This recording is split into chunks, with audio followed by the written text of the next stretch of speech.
What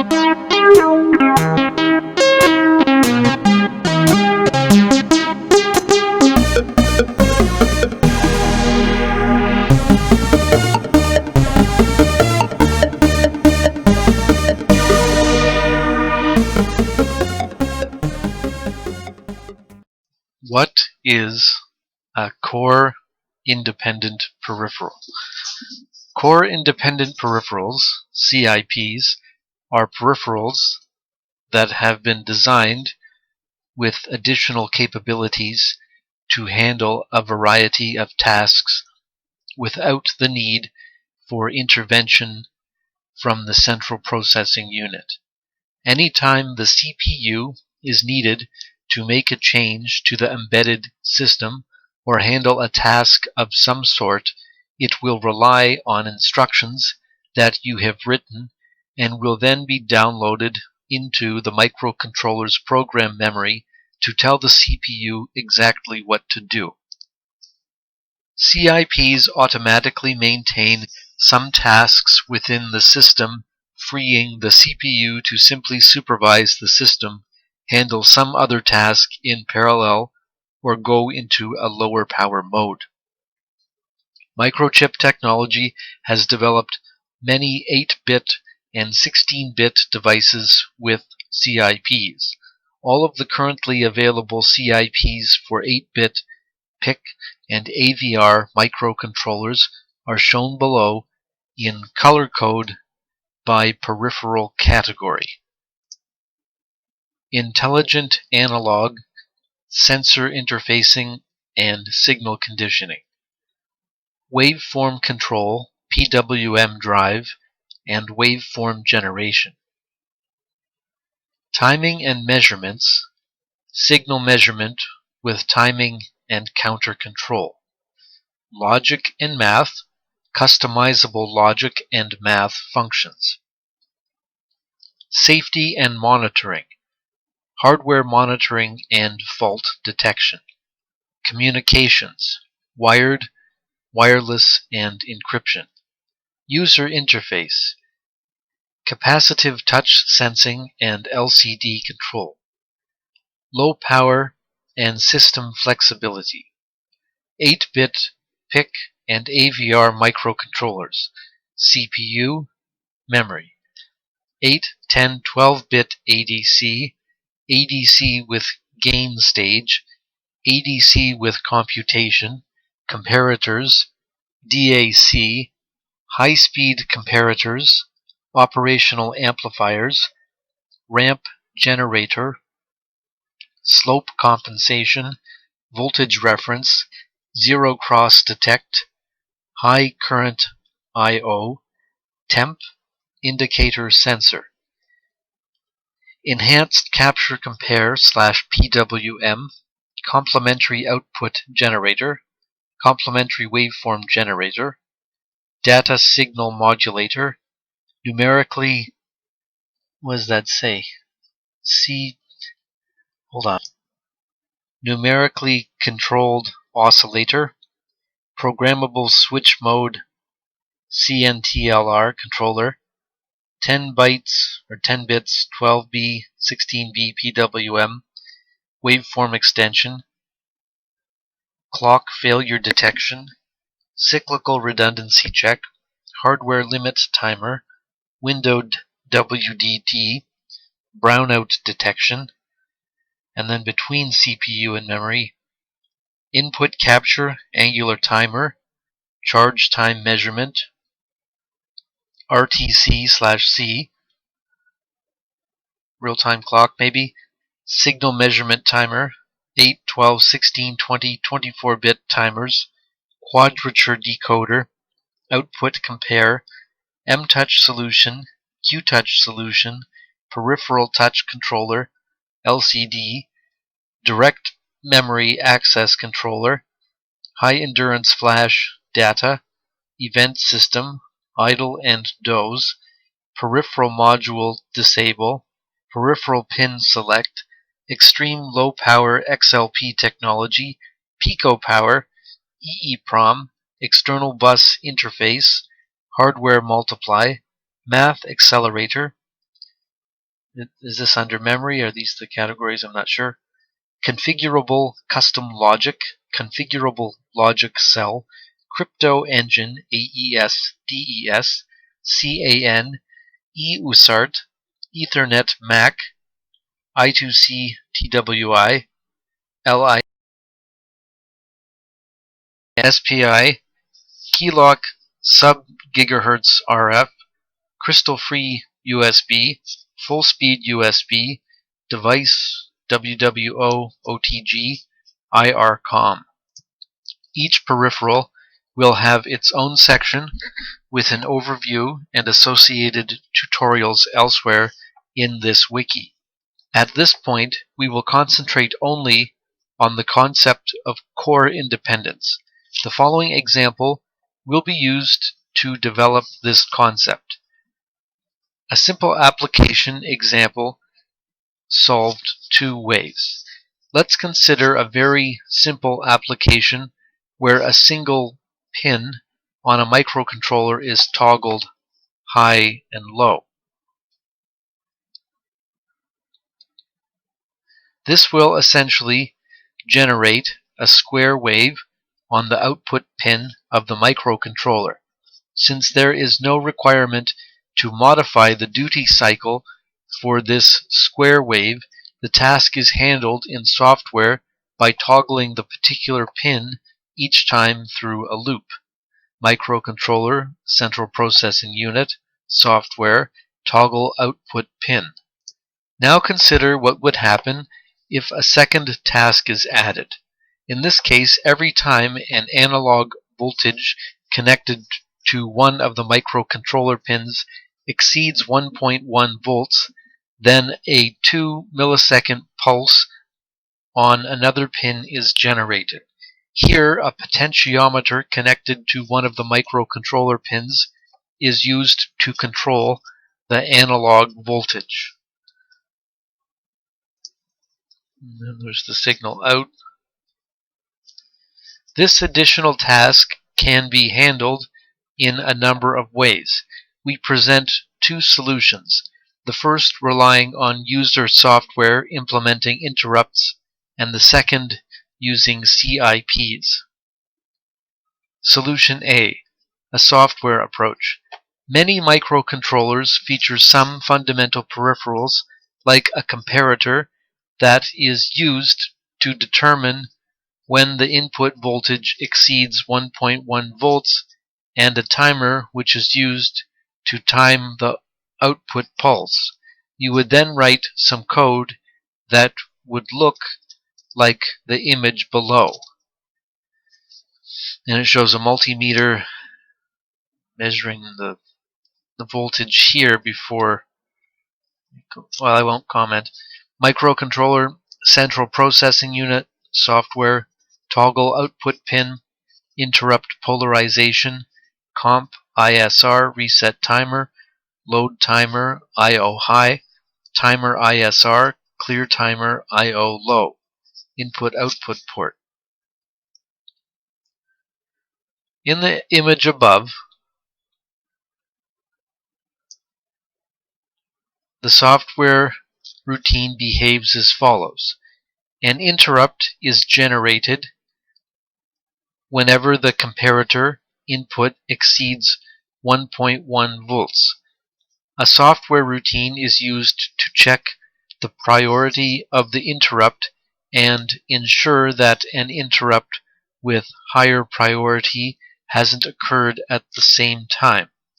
An interrupt service routine, ISR, associated with the comparator interrupt is then executed to reset the timer peripheral, load the timer with a value that is based on the system's main clock speed, which will cause the timer to overflow at 2 milliseconds.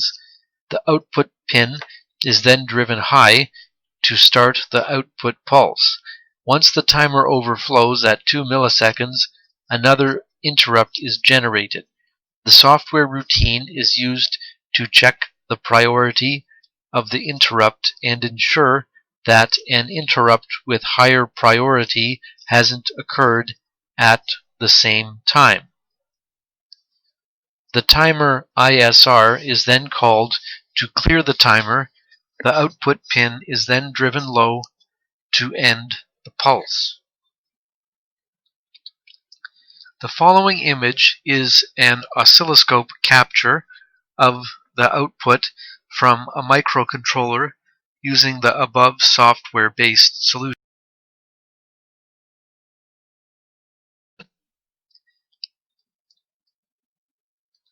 In the above image, the orange capture is the output when the input analog voltage exceeds 1.1 volts, and the blue signal is the toggling pin. Note that the blue signal stops toggling at 2 points in and around the rising and falling edges of the orange signal. When the comparator input exceeds 1.1 volts at point A, the first interrupt is generated. The CPU stops its current task, which in this case is toggling the output pin, and then enters the interrupt prioritization and ISR for the comparator. When the CPU returns from the ISR, it resumes toggling the output pin as shown by the single pulse at point B. At point C, the timer overflows at 2 milliseconds and generates the second interrupt. The CPU again stops toggling the output pin to enter the interrupt prioritization routine and then the timer ISR. When the CPU returns from the timer ISR, it again resumes toggling the output pin shown as D, as point D. Toggling an output pin is a very basic application, and the interruption created may seem insignificant. However, imagine that the toggling pin is instead a more important task, like sensing a user input like a push-button press or a sensor signal indicating an overcurrent situation, or possibly another interrupt that indicates a system critical event. The system could be made more responsive by bench testing and modifying different parameters of the application, like the system clock speed, but there will always be some level of jitter using this type of solution. Let's instead consider a different approach to this application using CIPs. One moment. Solution B, the CIP approach. Many 8-bit microcontrollers from microchip technology feature the ability to interconnect signals with the device, which brings many advantages. Not only does this minimize the amount of noisy, space-consuming external connections, but these signals can be rerouted to interact with other peripherals. To this point, the comparator peripheral on many devices is able to interconnect with the timer 2 with hardware limit timer HLT peripheral. The timer 2 with HLT is a timer designed to count up to a user-specified value and then reset. The HLT capability adds an additional signal that can be connected to a number of sources, such as an onboard clock, some peripherals, and even one of the pins on the microcontroller. This additional signal is used to start/stop the timer increment. This timer also features a number of modes of operation, including the monostable mode. Monostable mode can generate an output pulse for a defined period of time whenever triggered by this additional signal that can be connected to the on-chip comparator output. More information on the timer 2 with hardware limit timer is available under documentation on the peripheral homepage. Therefore, returning to our application, the analog input signal is routed into the comparator, and then the output of the comparator routed to the timer 2 with HLT configured in monostable mode. When the output of the comparator goes high, indicating that the input voltage exceeds 1.1 volts, timer 2 with HLT will generate an output pulse that you have configured to last 2 milliseconds. This implementation is depicted below. Maybe I can zoom in. Okay, so there's this little thing going on here. This is a PIC 16F1619 CPU software comparator, timer 2 with HLT, CLC. What does it all mean? Note that the output of the timer 2 with HLT is routed through a third peripheral called the configurable logic cell, CLC. The CLC has many capabilities that are explained elsewhere, including the ability to route signals to microcontroller pins. The timer 2 with HLT outputs does not naturally connect to any pins and therefore requires the use of the CLC. The above application is downloaded in the microcontroller and the resulting waveforms are captured. Since the CIPs automatically handle the detection of the 1.1 volt crossing through to the generation of the 2 microsecond output pulse in hardware, the CPU is free to continue handling the toggling output in parallel. Therefore, the toggling output is uninterrupted during the 2 microseconds or milliseconds output pulse, in contrast to the output signals generated by the previous software-based implementation. So what does this all mean? Well, don't ask me. Using the CIPs to replace the interrupt-driven software solution not only eliminates the jitter on the toggling output pin, but does so without increasing the system clock speed, which would raise application power consumption.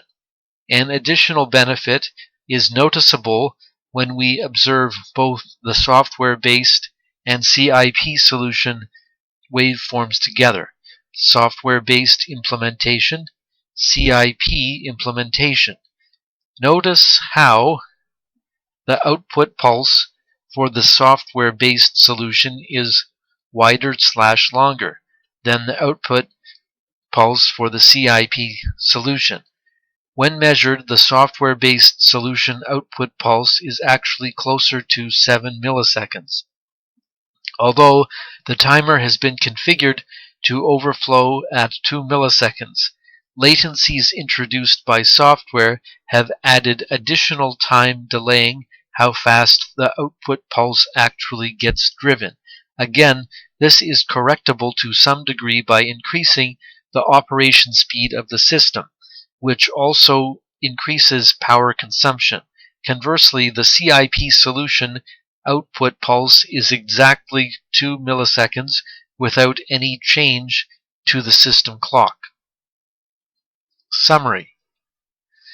Core-independent peripherals have been developed to provide customers with the ability to utilize a lower-cost microcontroller with the additional cost savings of minimizing the time spent writing and then, of course, validating code to handle simple tasks. CIPs are already validated by microchip technology. Additionally, the CIP solution for the simple application example shown above further minimizes power consumption by improving system response without increasing the system clock. The improved response could have dramatic effects on systems that must respond quickly to signals from sensors or user interface components.